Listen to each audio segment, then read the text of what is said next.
Matul Ġunju ġew irreġistrati aktar minn 600,000 persuna li għaddew mill-MIA, jiġifieri rkupru ta' 83.6% tal-livelli ta' qabel il-pandemija.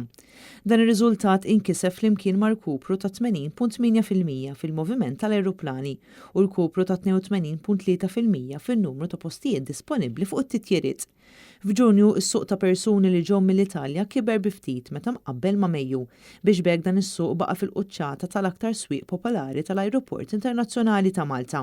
Ir-Renju Unit, Franza u l-Ġermanja wkoll żammew posthom mal-aktar rotot popolari.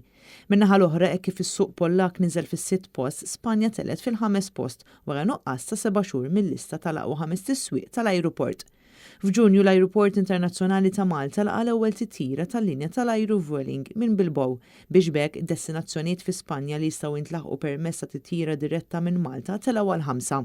It-traffiku tal-Ajruport Internazzjonali ta' Malta sa nofs is-sena kien kważi ekwivalenti għat-traffiku kollu għas-sena 2021 li ngħalqet bi 2.5 miljun passiġġieri. Bejn Jannar u Ġunju ta' din is-sena diġà għaddew mill-ajruport 2.3 miljun passiġġier li ma' total issarra fir-rkupru ta' 72.1% tat-traffiku fl-ewwel nofs tas-sena 2019, is-sena sħiħa ta' qabel il-pandemija.